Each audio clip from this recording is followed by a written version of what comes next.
That's Nick. And that's Joseph. And today we're here to talk about White Noise, the story of the Hollywood studio system.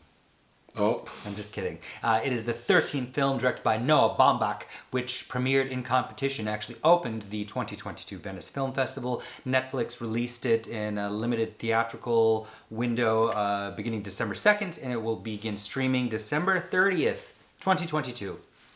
I know Noah Baumbach did Marriage Story. Yes, his last feature, also for Netflix, which I think we were both big fans of. I'm actually quite a fan of his 2007 film Margot at the Wedding, which I think is not a popular opinion to be held, but also The Squid and the Whale, his very first film. I'm a big fan of Kicking and Screaming.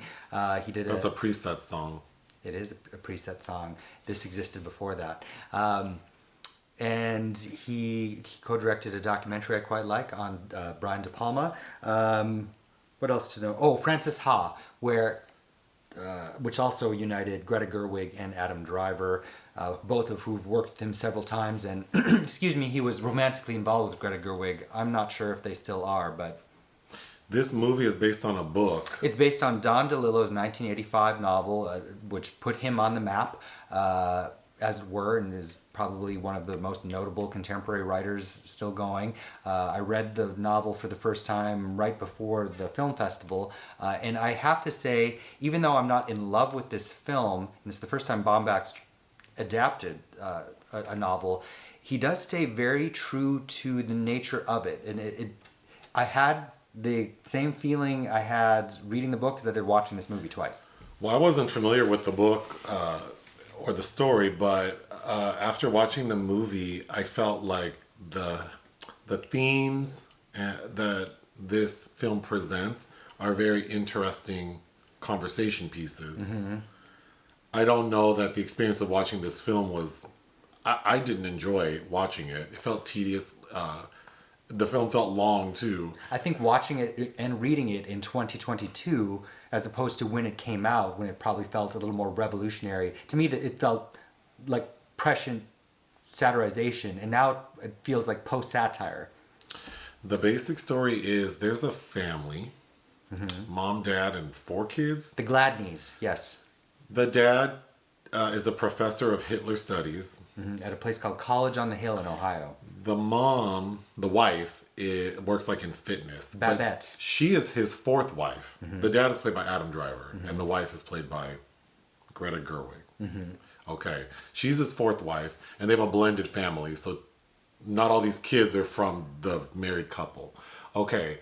So we see the beginning of the film is just like this family, a lot of talking. I mean, it's like white noise. It's just pedantic, but an event happens where a train hits like a truck filled with chemicals. And there's like this toxic cloud that everyone's freaking out about. And then the people of the town they live in are told to evacuate. So the family goes and quarantines for 9 days.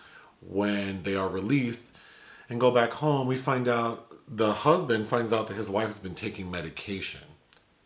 Specifically a medication called Dilar, which is supposed to relieve her anxiety of death. And she reveals to him that she's been getting, because he tries to find out like what's going on. He contacts her doctor. He says, I didn't prescribe her that shit. So when the husband confronts his wife, she's like, well, actually, basically, I've been having sex with this drug dealer. Played by Lars Eidinger. To get this medication. So the husband goes to confront the drug dealer, shoots him.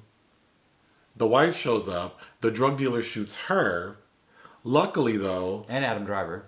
One of the side effects of the drug is like it affects memory.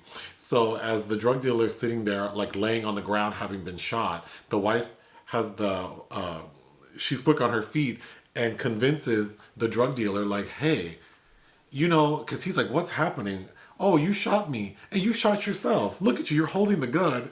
So all's well that ends well because this fool thinks he shot himself. So the final scene of the film is the entire family's at the grocery store and there's like a musical number. That's it. Which is notable. The musical number is notable because it's the LCD sound system. It's the first time they've come together in 5 years. I don't have any notes because it was a lot of like random stuff put together, which I think is very effective in I thought the overall theme to me was sort of like how our lives, if this was written in the 80s, it's like this person who wrote it was seeing the future. Like our lives are becoming so filled with distractions, and we become so obsessed with things so easily that we can't even focus on them because of the distractions. And it's just chaos, like white noise. And our obsession with death, and then slathered on top of that is preoccupying ourselves with anything that will distract us from thinking about it. Yes. And there are very good lines, again, lifted from the book, like the one daughter, or the son saying, whatever relaxes you is dangerous. And about how the family is the, I'm forgetting the term, the phrase that they use now about the nest of... It's like basically fake news about misinformation. So I think the scenes that worked best for me were the son. Heinrich, which is Alessandro Nivola's son, I believe. Explaining like to his dad and to other people in the film, like sort of what he thinks is happening. And like, I feel like he was sort of like the voice of reason amongst all the chaos. Sure. And yeah, again, I think the story that's being presented is very clear that there are a lot of themes and messages, and I found that very interesting to talk about. But I don't think the humor... I didn't think the novel was humorous either. Oh, okay. And again, like even after 50 pages, it's kind of like, well, I get it. Yeah. I feel like I get where we're going with It's very dry, the way so Adam Driver is the dad, like, he doesn't really react to anything. J.A.K. Gladney, who doesn't speak German but insists his students do because he's created this course, Advanced Nazism, which it's like we're living also in a universe where the Nazis maybe held out a little better during World War II than in reality, because there's a place called Germantown where Lars Eidinger's hanging out. You got Barbara Sukova in there. Towards the end is this nun that's providing succor to the community. Why don't you go through your notes? I didn't really have a whole lot of it. I mean, there are some...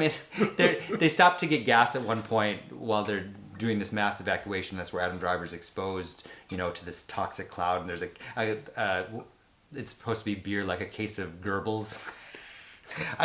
There are so many... Well, that moment I thought was really good because the person sort of in charge of the quarantine, it's like they haven't really been trained to do this, so they're using this actual event as like a way to train the simulation or fine-tune the simulation. It just all feels very timely. I kept thinking like how we spent like since COVID started, and it was like the impact of it, and now we're all sort of operating like we didn't just go through all this craziness. That's how the film feels. Well, and how I like the bit about the grocery store is this kind of purgatory. And that as long as the grocery store is functioning, much like during COVID, we're all going to be okay. And that's the place where we can all go to gather and have a sense of normalcy, even though that's kind of anesthetizing us a little bit. I do like Don Cheadle as Murray, Adam Driver's contemporary, who is trying to build up a seminar. He's trying to build up Elvis. Like Elvis is his Hitler. And there's one kind of entertaining scene, I think, where they're kind of paralleling Elvis and Hitler. I think there is humor there, but I also wanted more of the actual anxiety of say, like Orwell's 1984, which I assuming is also part of what's an underlying comparison, I think, that we're supposed to draw. But whereas that text, really withstands the test of time, this does feel very much like a 1980s time capsule, but also it doesn't, because this movie cost a lot of money and it was kind of a sprawling production for Baumbach, and I don't know that it really pays off, even though he is staying so true to the material. Yeah, when I saw the budget, I thought, where'd all the money go? But otherwise it looks fine. It was shot by Lowell Crawley, who shot 45 Years and Ballast, among many other things. I think Adam Driver is just fine. Gerwig I don't find fits what I thought Babette was supposed to be, kind of this swarthy woman with this supposedly mane of hair, and she does have this 1980s curly hair, but it just doesn't, it just feels lesser than. The scene where she has her monologue about what she's explaining what's happening, the script just doesn't translate well, or I don't know if it's how she's directed, but nothing really works in that scene for me. Okay. In a way that I would like. Raffey Cassidy plays the nosy daughter. André 3000, Andre Benjamin shows up and really has nothing to do.